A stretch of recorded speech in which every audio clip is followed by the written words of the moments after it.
What it do, flight crew? FTC. Flight team, stand up! It's April. Another month to be grateful. We got Crime Reacts back at it again. Dad realized his daughter's body was found in a garbage can, bro. Man, I was barely able to read that title right there. You know what you should stop doing, man? You know what you should stop doing.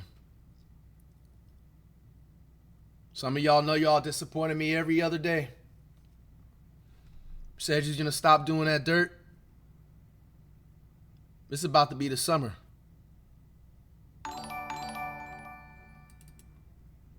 All this new technology out there, you're gonna eventually get caught, bro.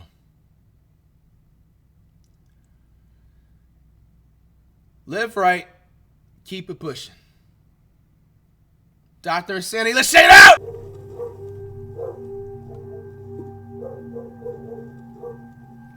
Is that home? She here? Police are at the home of Keith and Amber Zado. Amber's mother, Betty, had called 911 earlier that day, asking officers to check on her daughter. Amber hadn't responded to any calls or messages in 2 days, and Betty feared the worst. The officers arriving at the scene initially expected a routine missing persons call, but what's said inside the house would be far more twisted and disturbing than anyone could have imagined. Bro. Show me your hand! I got the dog! Get up! To the ground! He's reaching! Stop! Sheesh. When police first arrive at the Zado home, they encounter something strange. Only Keith and Amber's children answer the door, claiming their parents are gone and they don't know when they'll be back. This alarms Lil the Mike officers. Jr. with a Call top Betty, 10 the gifted person who tier. hoping she can Thank shed you some so light much, on the bro. situation. But what Betty reveals Lil to Mike us- with another top 5 gifted tier. My man. Let me see if I missed anybody else earlier. No, we didn't. Okay.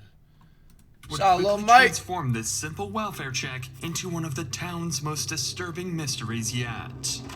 Hello? Betty, it's Officer Crowley, Aurora Police Department. I'm at the Milan Circle address. I'm talking to the kids. What's your relation to this family, just so I know? I'm their grandma. She didn't take her truck because you can see it in the driveway. Yeah, I was wondering about that. Her phone, the bank card is still in the house. Yeah. Betty, how many times do you think she's done that? Well, she's come over to my house. Oh, 3-4 times this year. But it's always been for a day. So what I'd like to do is start where we always start, and that's the last place she was seen. I don't want to ask these kids for permission to go in the house, so I may have to call your son-in-law, talk to him on the phone, and see if he'll give me permission to go Bro, inside. isn't it just like awful, y'all, like thinking about like people like that are really ain't shit, you know, just, you know, able to have kids and stuff, and it's like, bro, you hear stories like these like every year, bro. That she had been to the house earlier that day and noticed a few strange details. Amber's car was still in the driveway of the home, and her phone was left inside the house, as well as all of her credit cards and important documents. These minute details would prove to be much more important later on. Shortly after this call, Betty and her husband Ronald arrived at their daughter's home to meet with the police. Top It's here 5. where Betty would reveal what she believed really happened to her daughter. Hey, I'm Officer Crowley. Thanks for coming out. So I called him, but I left him a message. He didn't pick the phone up. So I can't just go inside without a warrant. I either need a warrant or his permission to go inside the house. And it's not your residence, and I can't ask you for permission. Obviously, the kids are too young for me to ask for permission. So just want to do it the right way before anything else, if that makes sense. Yep. When's the last time that you saw the daughter? Saturday afternoon when I came to pick up the kids. They spent the night with me Saturday. Was there any problems at that point, or was it just pick the kids up? The kids are going to stay at our house for the weekend? Everything was fine. She said, I hope you feel better. We'll see you tomorrow. Okay. It's pretty. Had there been any drinking at that point? There? Oh, heck no, they drink in the evenings. Okay. Yeah. And then no sign that there had been any argument or anything like that. Okay. No. As you can see, I don't want you to think that I jumped any conclusions, but I'm just trying to put like a kind of a piece of Little timeline Johnson, and what up? kind of behavior as well too. According to Betty, the family typically had dinner together on the weekends, and although Keith and Amber occasionally argued, things never turned physical, at least not to her knowledge. Nah, correction. It didn't turn physical when it was around you. Sometimes, man, toxic couples are able to hide things really well and give you only what they want you to see about With their... no parents home, officers still couldn't legally Becomes enter a the family residence, around and so they shit. continued speaking with Betty, hoping she'd reveal something that could explain Amber's sudden disappearance. Betty explained that Amber was highly active in the community, volunteering at her children's elementary school as the treasurer of the parent organization, and everyone around town knew her as a family-first mother, spending most of her time with her children. That's why Amber's disappearance was so puzzling. It simply wasn't like her to spontaneously leave her kids alone. But this confusion that's would kinda only crazy. heighten when Drop Betty 'em, showed what up? officers something that made the case even more unsettling. A note suggesting Amber might have harmed herself. The note is what concerned Do you mind us. if I read that? I don't have a problem with Is this a it. copy of it or is this? Yes, I made a copy. I don't know, this is the original. Okay. I didn't wanna, Just from my report, I'm gonna have to take the original for evidence for Oh. property at some point, okay? Okay. But I'm gonna sit and read this in the meantime.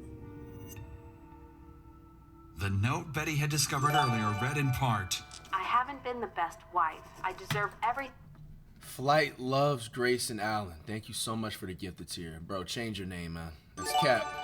Super Cap. and all the horrible thoughts you think of me. I have always had it in my mind. Make sure my mom has to identify my body. Everyone would be better off without me.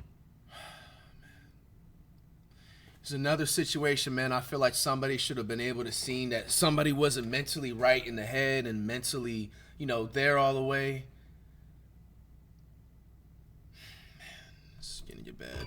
At first glance, the note appears as a tragic, heartfelt goodbye. Amber seemingly detailing years of self-doubt, despair, and emotional pain. But something about this note didn't align with what police knew about Amber. According to her mother, whenever Amber and Keith fought, Amber always stayed at her parents' house and had never just disappeared. Lil Johnson.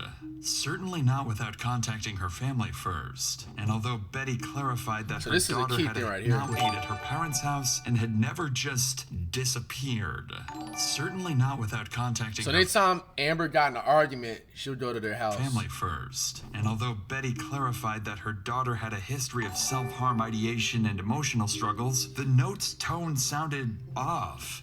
Especially the disturbingly specific instructions for her own mother to identify her body, which seemed strangely Just cruel. Darius. To investigators, Gifted. these unusual details hinted at the chilling possibility that the note wasn't exactly what it appeared. They began you to mean? suspect Amber might not have written these words freely. Oh. Something wasn't right. Oh, So based on these signs, officers decided to They're speak saying with that she Betty didn't again, write it. this time on the oddities found inside the note. Do you think it's something that, would he harm her in any way? Would you have any either information or inkling that that might happen? No, okay. If she had walked away, I mean, I'm just wondering where else or how far Gas she could Gelato, have what gone. up? she has walked to our house. We're in Seven. Yeah.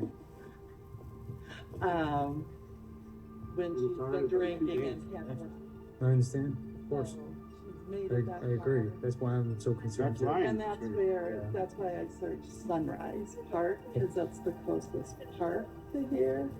And I don't know why in my head it's, you're not gonna do it in your home. I do it too. Yeah. Betty would also find the note strange, but doesn't think Keith would have anything to do with Amber's disappearance. At this point, nothing makes sense. So, without any further clues, officers decide to move to the next step in their investigation, searching the property. As we know, without the homeowner's permission, officers still can't go inside the house without a proper search warrant. Fortunately, by using the kids, they were able to get on the phone with Amber's husband, Keith, hoping to get the permission they needed. Dad? The cops are you and they want to talk to you. This is Keith. Yes, this is Keith. Keith, this is Officer Crowley with you. We're at police. How are you? I'm alright, boss. How are you? I'd like to go over a couple series of events and then ask you for permission if I Easy can go money, what up? inside your Anderson, house. thanks for the And raid. Where we start searches is the last place she was seen, and that would be your house. But I don't have a warrant, and I'm asking you for permission to go inside your house, too. Go ahead, man. Luckily, Keith seemed to have no problem letting officers search his home. While one officer continued his conversation with Keith, another would immediately begin searching the property, completely unaware they were both minutes away from uncovering the horrifying truth. But before we continue, it's worth noting that covering stories like this, you realize just how much people are forced to carry. Fear, trauma, even the day-to-day burden of making your users back in Bureau helps reassign speed the investigation. One of the insanity. With that said, let's get back to the investigation. One of the officers was about to search the family's home, with no idea just how close they were to discovering the gruesome scene hidden in plain sight. So Keith gave verbal consent for us to go in the house. I'm just gonna go in. If you want to come with me, I will, because I'd like you to show me. dog Okay. Where did you find the notebook? in the garage. In the garage. They Okay. literally live there. Okay, let's start there then. So, Keith, in a bigger picture, what's going on? Man, me and Amber drink a lot, we fight a lot, and she likes to walk away, or actually drive away, and I took her keys from her, so she couldn't drive away. She grabbed her purse, slammed her phone on the ground, and left, and I have not seen her since. Did you actually see her leave, or you just assumed she left? No, sir. I begged her to stay on the couch. We fought a little bit more, and I said, well, whatever, Amber, you sleep out here on the couch, I'm going inside. And I went inside. I don't know, it was like 2 or 3 in the morning, and then when I woke up at 9, 10 o'clock Sunday morning, there was a letter on the fucking coffee table. Has she ever threatened to hurt herself in the past, or was this... Oh, she has. The last 5 years, it's been her go-to. And that's what I try to tell her grandma and grandpa, too, is she does this to me all the time, almost every weekend. She'll leave, and then she won't come back till Monday or Tuesday. And then my kids get all mad at me because I let her back in. I hope you don't mind me asking you personal questions, but is it possible she's seeing somebody else and she stays there? Oh, for sure she is. She's been, that's another thing, that's why we fight all the time. She's been seeing somebody for about 5 years now, and she don't pay her. Yo, bro. Okay, now, we don't know if he's telling the truth or not, but dog, you gotta get a Hall of Fame fucking scent badge, nigga. You telling me you getting cheated on for 5 years and you don't leave the relationship, bro? Like, that gotta be some type of magic coochie or something. Like, bro, you getting cheated on for 5 years and you telling me you didn't leave the relationship. I genuinely hope you're lying about that shit, bro. I genuinely hope you're lying about that shit, bro. There's no way that can be real, bro. Our bills, that's why we always fight, man. Based on Keith and Betty's statements, both were aware Amber had struggled emotionally in the past, but neither realized just how serious the situation had become or how tragically wrong their assumptions would soon turn out to be. Where exactly was the book when you found it? Right there. Okay. And you recognized her handwriting? Yes. Okay. It's unmistakable. Okay. Scratch. Okay, this argument, you guys are arguing about her seeing somebody, or were you guys arguing about lots of stuff? Well, that always comes into play, but this particular argument was about her not paying my mortgage for 6 months. I give her all my money. I just cash my check and she pays all the bills. And lately she hasn't been paying her bills. Hey, Keith, did it get physical at all, or was it just arguing? Yeah, we've been physical a couple times, but I want to say Saturday night, no. That's a fair question. It's just clear as day, bro. Like, whoever was in a relationship, she definitely was running a relationship. Bro, you mean to tell me, bro, you was doing the work? She was depositing your checks in an account and, quote-unquote, allegedly wasn't paying the bills. Like, you don't got control of your money, bro. You don't want working. Is there any chance that you hurt her in any way? I fucking hope not, dude. I fucking hope not. But yeah, there's a possibility. I mean, I'm hoping not, but like I said, I don't remember shit. Me and Amber go through this shit all the time, and she always comes back. Okay. The only thing I'm worried about is she always goes to her fucking mom's house. She doesn't go anywhere. She does go somewhere else, but she always ends up at her mom's house. Listening carefully to Keith's account, the officer initially found him credible as he described an argument about money and Amber's alleged infidelity. But the officer's concern grew when Keith admitted he'd been heavily intoxicated and couldn't remember if things turned physical. Suddenly, the possibility that Amber hadn't actually walked away became disturbingly real. Officers now suspected more clues were hidden inside the home. A drunken fight, maybe getting physical. Whatever happened, the answers were likely somewhere inside. Oh my gosh, bro. He gave me permission. I have it on my body camera, recorded it, okay? He gave me full permission to look in the house, so. These guys, are they generally friendly? Normally, yes. Okay, good. Just 'cause, you know, did we look in there? It doesn't open. It doesn't look like it's been disturbed. Man, crazy thing is, man, the dog probably knows what happened, obviously, but doesn't, and it's just still, you know, moving on with, like, continuing on with life and just going about the day and stuff, man. And the dog don't even know that they're there to investigate this whole thing and shit. But you want to work on opening it? Yeah.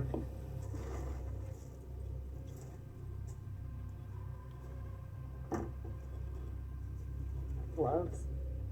Damn.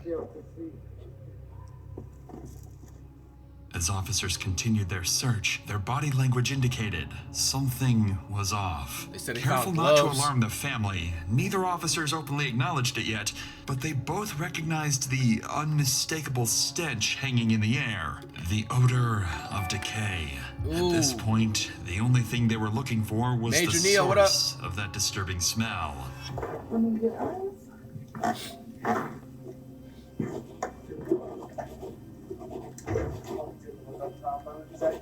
Finished off up top, kind of like a flash. No, it's just that.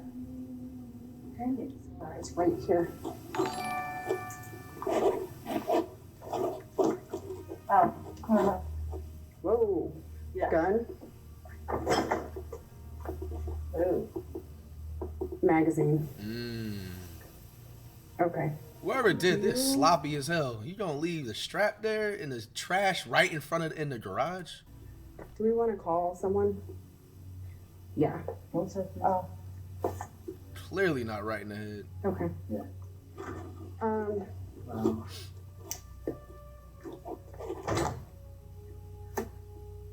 Damn, bro. I feel like this the part they're gonna.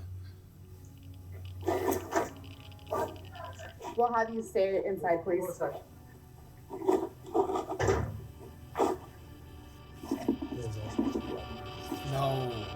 No. She's in there. Oh my gosh, man.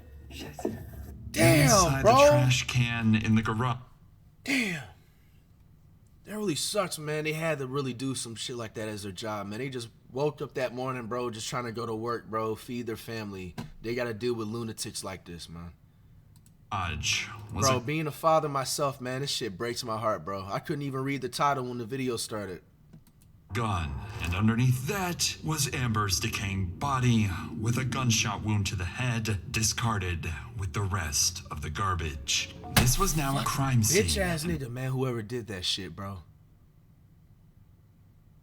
You unalived your daughter. Put your daughter in the house trash can. Put other garbage on top of your daughter's body. And then you had the nerve to put the strap that you used to unalive your daughter inside the same garbage can on top of it. Like, bro. Police immediately began to suspect that this was far from self-inflicted. Damn, bro. When I searched the house, my fear was, you know, something funky. I looked in that trash bin. Okay. There was nothing in it. Well, when was that? When did? I was here about 9 a.m. Okay. There was not, I would have noticed that.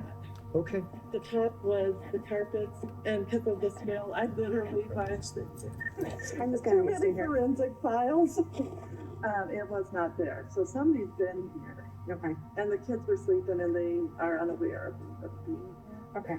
But so somebody Okay. did that. Okay. I don't know. She could be maybe because she's older, she's senior citizen, doesn't have all of her emotions together. What do y'all call him, man? It's 50-50. He doesn't really have much of a reaction. Is that the husband or something, or is it somebody else? Ready? What's your first name? Ron. For her to be that calm, to hear that for the first time, is like... Strangely, although Betty had noticed the same foul odor of decay earlier, she didn't realize its implications, instead believing, or perhaps choosing to believe, that all this concern was simply because of the firearm police discovered in the trash can. Betty didn't know it yet, but her statement would soon cast serious suspicion on her, making detectives question whether she herself had played a role in Amber's death. For now, though, officers had to secure the area and move Amber's family away from the gruesome scene.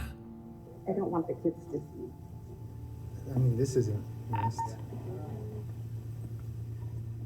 So if you lift here, and obviously there's a gun there, but if you lift here, you can see her foot. She weighs about 160, 170 pounds. Right there, where your hand is.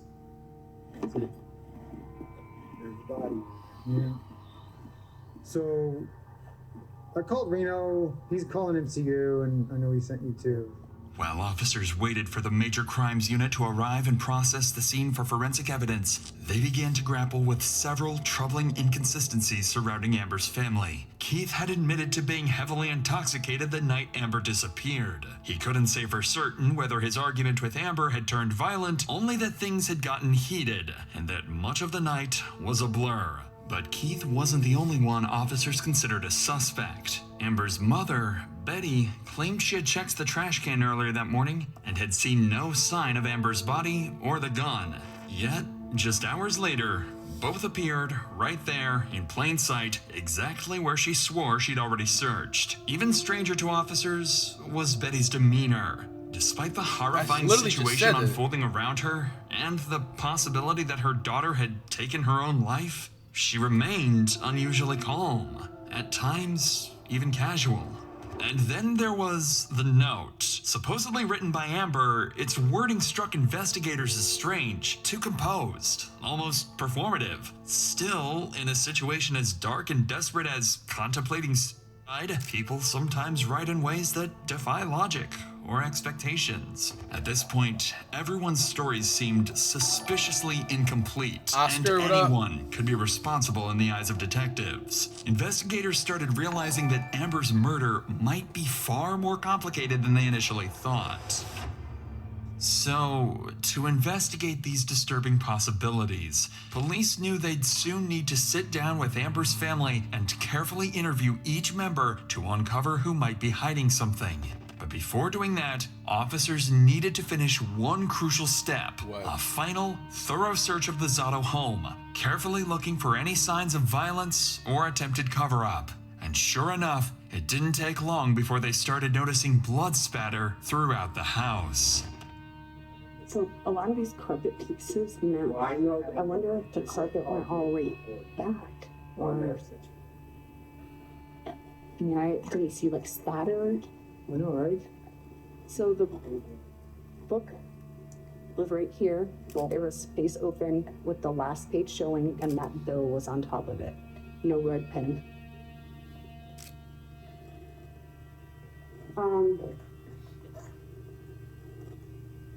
Got blood on the light switch.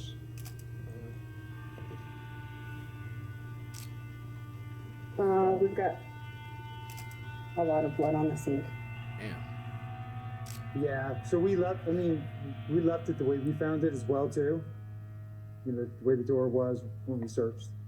But yeah, she found a little bit of obvious blood in the kitchen and the sink as well, too, so. Within minutes, officers found clear evidence that something violent had occurred before Amber's body ended up in the trash can. Their first sign that foul play was likely involved. Additionally, the Major Crimes Unit documented critical forensic evidence, including the silver revolver found over Amber's concealed body, blood spatter around the trash can, and debris deliberately placed to hide her remains. Despite these findings pointing towards foul play, detectives still needed clarity on whether Amber's death was a premeditated act or the result of a heated argument that spiraled violently out of control. What y'all think? I think it has to be some heated argument. they went over to some bedroom or some other room, and then went over to the kitchen and found blood spatter.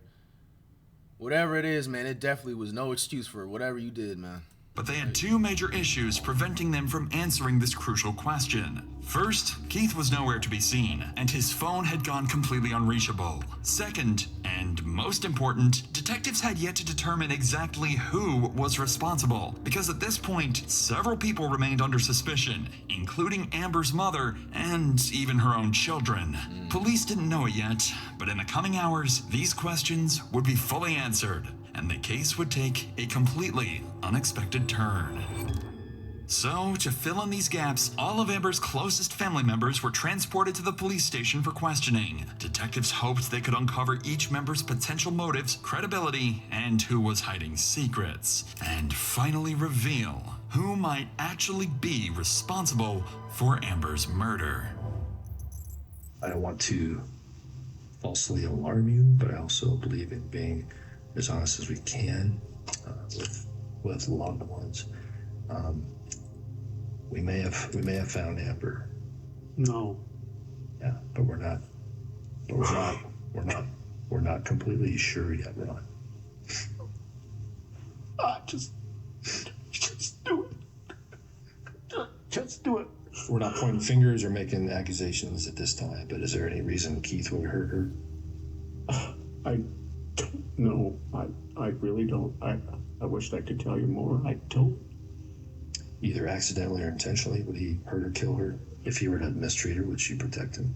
She probably would. So I went out there and I seen the letter, or it was a 4.5-page note. And it's very important. I looked in that trash bin. Okay. It had an ungodly trash odor, honestly. But I tried to, there's some carpet squares were on the top. I tried to lift up, make sure there was nothing under it. Not that, I don't know what I was expecting, but I did. She just said earlier that she was in a trash can and found nothing, and now you say you smelled odor? Like, I absolutely looked in that bin. I thought that'll be important. And didn't see anything, and I went out. Let's talk a little bit about, I guess, the fighting and what do you know why? Yeah, I do know why. Okay. My mom cheats on my dad, and like she's not good at it, I guess. And like so he finds out, and then they just go at it because she like tries to lie about it. Like he has evidence of her doing it, and he stayed, bro. 5 years in a relationship, letting her cheat on him, and then just stayed. Bro, you know, bro, you're just not right in the head if even your own kids see your relationship and can explain your whole relationship like that, and you still decided to have stayed. So it's like, yeah. Okay. And the last Saturday is in just a couple days ago? Yeah, last Friday was the last time I seen her. Okay. Did you talk to her at all on the phone or anything? No, she came over for dinner because my grandma was cooking dinner, and she came over, and then we had dinner, and then she left, and then, yeah. And then you were there from Saturday. Friday all the way to Sunday. Okay. After speaking with Amber's family, investigators finally had some clarity. Betty remained adamant she'd checked that trash can that morning, insisting the gun and Amber's body weren't there, which made her case seem more suspicious. Meanwhile, Amber's father, Ronald, was shocked by his daughter's death and found it was hard to believe Keith was capable of harming her. As for Amber's children, Annabelle explained they'd both been staying at their grandparents' house during the weekend, clarifying why they didn't hear the gunshot that ended their mother's life. However, Annabelle's unusual calmness and detailed awareness of her parents' unstable marriage raised some concerns about exactly what else the children might know or could still be protecting. After concluding the interviews, investigators were preparing to search for Keith Zado, the one critical piece still missing. But just before they could act, they received unexpected news from Keith's sister, Susan Ross. It turns out Keith had visited her just hours earlier, and what he confessed would finally expose the horrifying truth behind Amber's murder.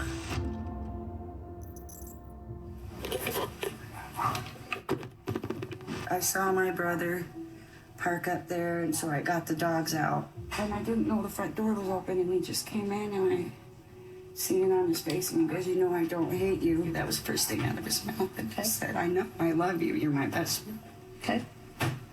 And then I said, "It's Amber that's trying to keep us apart." Okay. And he just looked at me, started crying, and he said, "Oh my God, what'd you do?" Okay. And I asked him if Amber was okay.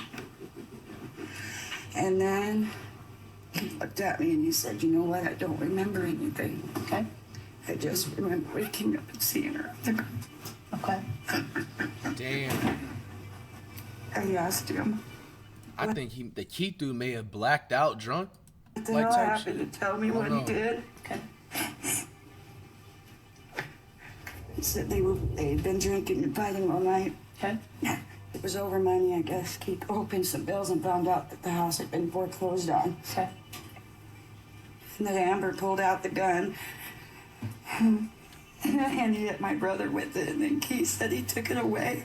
And it just happened like that. He said he blinked his eyes and that was it. He said I blinked my eyes too and I opened them and I seen her on the ground. Damn. Susan's testimony finally cleared up everything for investigators. Damn. Keith himself admitted he'd woken up from a blackout to find Amber. Yo, man, I try to tell you, educationalist reacts. I literally just guessed about him potentially being blacked out drunk. Because that sounded like what had happened. He talked about it earlier, saying that, like, oh, like, I be drinking and stuff, and then I woke up, but I didn't remember much. Like, Dead and openly acknowledged a violent confrontation that spiraled completely out of control. Oh, smoke this It was girl. now clearer than ever that Keith Zado was at the heart of Amber's murder, and it was time to track him down. Just a couple of hours after detectives left Susan's house, Aurora police received a call they never expected. Keith Zado had surfaced at his sister's house again, ready to surrender. By now, officers knew Keith had already killed once, and for all they knew, he was still armed and dangerous. So they came prepared. A SWAT team descended upon the location, ready to take Keith down if he made even the slightest wrong move. It's gotta be up one more. It's this one, right? 7-9? 7-9's this one. All right. Sorry. here we go. Ready? Watch out, Bubba.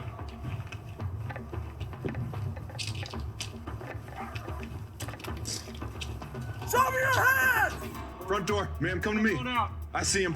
Come to me. Going out. Turn right. Imagine you waking Point up to in your me, come to neighborhood me. and you see this shit. I got a guy out. Got like 15 arms. Hands up. Everybody hands up, please. Very good. Walk to my voice. Go hands on. Stop. Just you. Just walk towards me, nice and easy. Okay? All right. We'll talk to Bro, you. you know what you did, No, bro. We're not. We're not gonna hurt him. Okay? Walk towards me. No.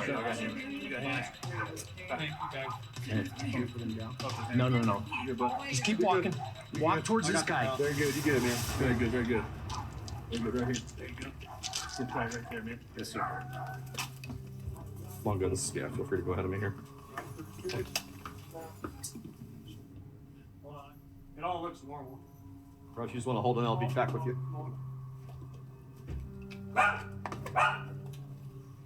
You guys good? Is that your mom and who else is the other lady? Gotcha. Okay, man. Very good. We appreciate you coming out, bud. You haven't slept We'll in explain it all 6 to you, months. okay? Okay, buddy. Okay. Okay. There you go. Remember, but Finally, after hours of uncertainty, Keith Zado surrendered to Aurora police without incident. He was immediately taken into custody and formally processed for the murder of his wife, Amber. Keith would go on to admit to killing Amber late Saturday night, claiming his gun accidentally went off during a drunken argument over money and infidelity. Though he insisted he couldn't remember placing her body in the trash or concealing the crime, Keith accepted responsibility for her death. However, Betty's earlier statement surrounding the infamous trash can remained unclear, and investigators were never able to determine why she didn't see the gun or Amber's body that morning. In May of 2021, Keith Zado was found guilty of first-degree murder and sentenced to life imprisonment without the possibility of parole. Sheesh. You lucky he didn't get the death penalty, bro. Like, putting her body in the trash and stuff like that. But I mean, hey, my opinion, justice is served. There's a few things, man, like to state about this, bro. Like, Keith, bro, you should have literally left the relationship. You know what I'm saying? Bro, like, she cheated on you for 5 years. She straight up was abusing you, bro. You know what I'm saying? Like, you were supposed to leave as soon as you found out the first time. Because you arguing, you all fighting, bro, you can't change, you know what I'm saying? Like, and it's no offense to like Amber and her family or whatever and stuff, but you know, they always say a saying, you can't turn the hoe into a housewife. Like, if we're being honest, bro, like, you just, bro, you had all the chances to leave, bro. You let all that traumatizing of you getting cheated on and her taking your money is what it sounded like behind your back and not paying the bills and being responsible and shit. You know what I'm saying? You had all the signs right there. And you just decided to stay. Now, I don't know if you decided to stay because you guys had kids together and you wanted to make it work out for the kids. But, bro, the fact that y'all kids was even able to, like, I think his daughter or whatever, like, literally was able to say that her mom was the one cheating and shit. You know what I'm saying? Like, bro, they're in y'all business. Bro, come on, man. Lost your freedom. You crashed. You basically, this is a definition of crashing out, bro. You know what I'm saying? Even though you said that you were drunk, I feel like he had full control, bro. He just completely snapped because she, you know what I'm saying? She just wasn't loyal and she was taking money behind his back, not paying the bills and stuff. Like, you blew away your freedom, bro. You could have found an upgrade, you know? You said you liked to drink. Now, you could have left her and went out to a bar or a club and drunk responsibly, you know what I'm saying, and then found like a better upgrade and a love of your life, and you could have had somebody co-parent, you know what I'm saying, the kids and stuff, you know, together. And man, you could have just took a different route, bro. FTC brothers and sisters, man, y'all in a relationship, man, if they not loyal, and especially if they stealing money behind your back, bro, there is no reason for you to stay. If you have kids, you can still make things work out. You can still co-parent. Like, it's unfortunate, man.